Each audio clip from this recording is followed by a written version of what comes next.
Happy to announce How to Elope in New York City is now out. You can find it in bookstores and Amazon. It is the most comprehensive guide. Everything is covered here, from the legal stuff to how to deal with difficult family members. Welcome back, everybody. Today I want to talk about difficult family members.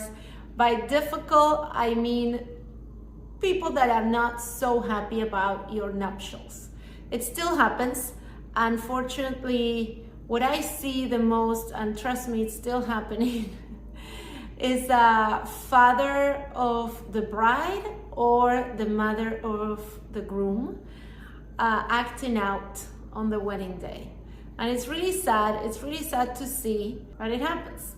So I've been doing weddings since 2008, and I have witnessed thousands of weddings. And the things that I noticed that happened the most is either the father of the bride is really, really late. We actually just had one the other day. They told the father the wedding was at 2 p.m. and he showed up at 3:20 p.m. And the bride didn't want to go walk down the aisle without her dad, understandably. So we waited a long time, and she paid double for the musician and the photographer because they were hired by the hour. The hour started at 2:30. They were supposed to get married at 2:30.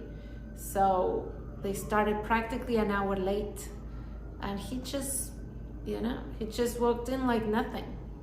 Another case is the mother of the groom. She will be late, which is tricky because when it is the mother of the groom, I've seen the bride go, okay, I don't care, we're gonna start. We're gonna start anyway. And so obviously, as you can imagine, this will create tension for the couple, right? It's very sad. It does happen. It still happens. And another thing that I also notice is gay couples. The fathers don't show up, neither father of both sides, sometimes one side. And many times I have had the two mothers of the two grooms and no father. The fathers don't come to the wedding.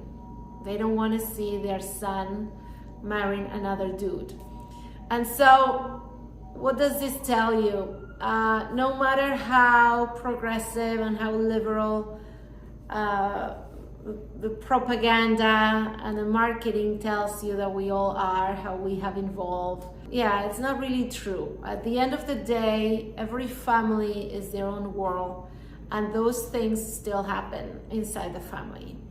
More often than not, a parent will not approve of our choices. It happens all the time. It happens to everybody. It happened in my family. It happened in many families. My sister was married for many years to a man that we all despised. We didn't like him from day one. We didn't want them to get married. We didn't want them to have a family. Oh my God, it was so bad. And it took her forever to figure it out. Eventually she did, and she divorced him, but by then I think it was too late. They had a couple of kids. Yeah, it happens a lot. So if you are one of those couples where you have one of the parents or more than one of the parents against the wedding, I strongly recommend that you and your spouse to be, go see a therapist and work on this, please. Do yourself a favor, especially if it is the mother of the groom that doesn't approve of you. You're a girl, you know what I'm talking about. Those are horrible. Those are really tough. Those are hard. I think that case is harder than the opposite, when the father of the bride doesn't approve of the guy, because we are different. Women, we can brush it off, and we still, your wife will make you the king no matter what. But when it's in reverse, if you are a girl and your husband's mother doesn't like you, doesn't approve of you, there's a good chance that this will create friction in the marriage later on, because your husband will always be their mommy's son, and he'll always adore and love his mother and worship her, and it's tough. That's a tough one. So I really recommend that you go and see someone before the wedding, to iron all of these little things before you get married. Because I'm sorry to say, another thing that I've seen happening a lot is people regretting their nuptials. And you'll be surprised how many calls we've gotten in the last few years of couples that want to annul the wedding, or sometimes they call me 2 weeks later and they ask me if we already mail out the paperwork, which of course we have. There's nothing we can do afterwards. So if there is tension of any kind, do yourself a favor and make sure that everything is resolved before you walk down the aisle. Do not come to a wedding celebration with, try to do your best not to have anybody uncomfortable, negative. Oh my God, I'm just remembering there was this one girl, I think she was Puerto Rican descent. She was from New York and he was from like Georgia or something. And his mother did not like her. She was, typical New Yorker, and she was dark skinned and Puerto Rican, and he was whiter than snow. And, I'm sure his mom didn't see her as the wallflower that she would have wanted for her son, I'm sorry. And I had never seen anything like it, and I haven't seen it since then. She was the one and only that made me cringe. This woman was so against the wedding, and she came to the wedding, but she made sure that everybody knew that she didn't approve. And it was very tense, and it was very sad, and it was very, very uncomfortable. That can be good. That can be good.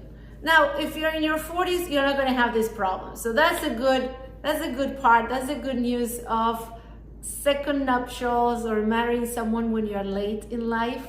Nobody cares, because everybody's just happy that you're getting married. So it's okay. Whoever you pick will be okay. That's a joke, but it's not a joke. It's true. If you're, late in life getting married, you don't have to deal with all this family craziness. This is more of when it's your first marriage and you're young and you're in your 20s or early 30s and your parents are really involved. So these tensions can come up. And again, if you're a young couple, I really encourage you to go and see someone before the wedding, see a therapist, talk about this, and ask them for advice on how to address these things. At the end of the day, you really want your in-laws to like you and you want to get along. But sometimes, obviously, you cannot force anybody to like you. If they don't like you, they don't like you. They will never like you. But there are things that you can do to improve the relationship. I don't know if this was helpful or not, but I always think that it helps to share. So if this is happening to you, you're not alone, and it's not silly to ask for help. I think it's serious, and I think you should ask for help. Go see a professional to help you with your relationship before you start. So at least you will know that you did everything that you could. You tried. You try everything. If it doesn't work, it doesn't work. One of my humble personal advice would be to meditate on it. Do a meditation, sit down, and have the intention to be humble and be kind, and try to make a heart-to-heart connection with that person that may not like you. They don't receive you very well. But if you connect with them from your heart, you could see some changes You know, you need to reach them from a different level. This is not going to happen in the physical level. They already made up your mind about you. They don't like you. They don't like you. Trust me.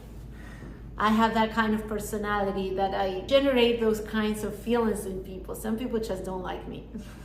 There's nothing I can do to change their mind. You know, that's just the way it is. So if that's you, don't bother kissing ass. That's not gonna work. You have to go within. That's my personal advice, but you can go see a professional. I'm not a psychiatrist, so. But I am a meditation teacher, so for me, meditation and visualization and energy healing, energy work works a lot for me. I hope it was helpful now. All right, guys, thank you so much for watching. All my love.